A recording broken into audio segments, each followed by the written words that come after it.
Crer que Jesus morreu por todos. Fracciona a Trindade. Troféu Heresia para Steve Lawson.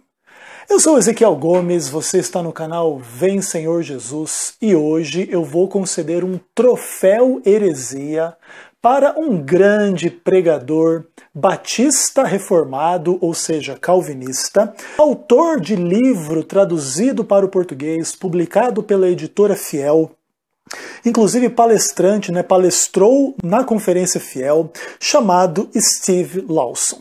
Ele fez uma pregação sobre a doutrina da expiação definitiva, ou expiação definida, expiação limitada do calvinismo.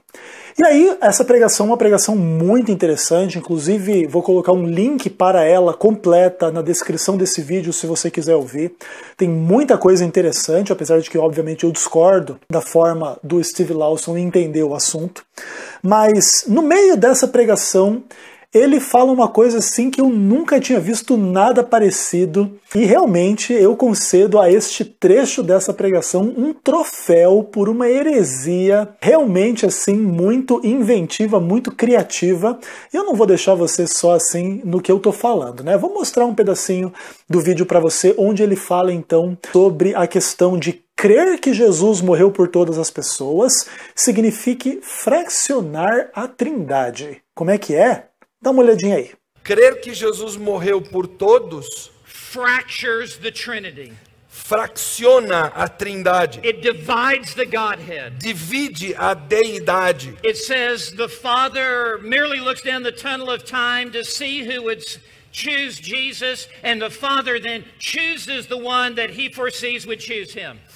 Então isso significa que no túnel do tempo o Pai olhou pela eternidade e anteviu aqueles que haveriam de crer no Filho, então ele escolheu esses para que fossem salvos. That would be only believers. Seriam só crentes.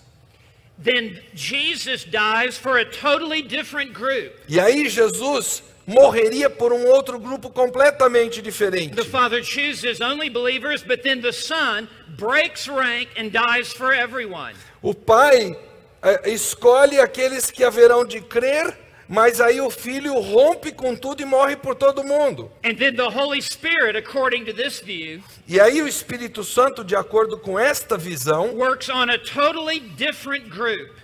Opera num grupo totalmente diferenciado. A group that is comprised of those halfway in between those whom the Father would foresee and everyone in the world that Jesus supposedly died for. Então o Espírito estaria operando com um grupo que seria intermediário aqui. Um pouco desse povo que Jesus anteviu que creria e outro daquele povo que Jesus deu a sua vida por eles, independente de quem fosse. Therefore the Father would save one group, the Son would save a second group, and the Holy Spirit would save a totally different group. Então, o Pai diria que é um grupo que seria salvo, o Filho diria que é outro grupo e o Espírito Santo diria que é um terceiro grupo. That cuts the Trinity up into pieces and scatters them in different directions. Isso haveria de fraccionar a Trindade, fazê-la em pedaços e sumir. Ok, pessoal, então vocês viram aí Steve Lawson falando um pouco de como que ele entende algumas implicações da doutrina da expiação ilimitada, que é a compreensão concorrente da sua visão calvinista, em relação à ideia da triunidade de Deus. E ele faz um argumento muito esdrúxulo, muito estranho, muito diferente. Então ele vai falar assim, que o Pai escolheu aqueles que escolheriam a Cristo pela fé, porque ele tem a presciência. E aí quando Cristo vem, então ele morre por um grupo completamente diferente desse, que são por todas as pessoas, inclusive aqueles que o Pai não previu que iriam crer. E depois o Espírito Santo trabalha com um meio termo entre um grupo e outro, e aí o Pai salva um grupo, o Filho salva outro, o Espírito salva outro, e isso fracciona a Trindade em pedaços e faz ela sumir. Assim, olha, eu realmente nunca tinha visto nenhum argumento parecido com esse. Pode ser que eu realmente estou precisando entrar em contato mais com a literatura calvinista, com os vídeos calvinistas, porque de fato isso é novidade para mim. Agora sim, olha, eu gostaria de chamar a atenção de vocês para alguns pontos muito importantes e bem simples da gente entender. Primeiro, o Lawson usa 3 verbos diferentes, como se fossem sinônimos e estivessem falando da mesma coisa. Então, por exemplo, ele fala que o Pai elege, né, ele escolhe lá quem iria escolher a Cristo, o Filho morre por todos, ou etc. E o Espírito Santo trabalha com um, trabalha com o outro. Então ele usa esses 3 verbos, escolher, morrer ou trabalhar, como se fossem sinônimos perfeitos, estivessem falando da mesma coisa. Então a escolha do Pai é igual à morte do Filho, é igual o trabalho do Espírito, né? Então a tese dele a partir dessa noção é a seguinte: uma expiação ilimitada iria causar divergência intratrinitariana. Então seria uma coisa do tipo assim, olha, o Pai só quer salvar os eleitos, mas Cristo quer salvar a todos e morre por todos, não eleitos também. E o Espírito Santo fica meio perdido no meio, trabalha um pouco com eleito, um pouco com não eleito, ajudando um pouco de cada grupo. E essa é uma das teses mais esdrúxulas que eu já vi sobre a expiação. E olha que eu sou adventista, né? Os adventistas são acusados de terem uma doutrina da expiação muito ruim, por causa de questões aí sobre o Antigo Testamento, a doutrina do juízo investigativo e etc. Já falei um pouco sobre isso em vários vídeos aí na internet. Mas assim, olha, é uma tese muito esdrúxula que eu gostaria de rebater dizendo o seguinte: a expiação ilimitada, que é a compreensão arminiana, inclusive adventista, da expiação, ela não implica em qualquer desarmonia dentro da Trindade. Muito pelo contrário.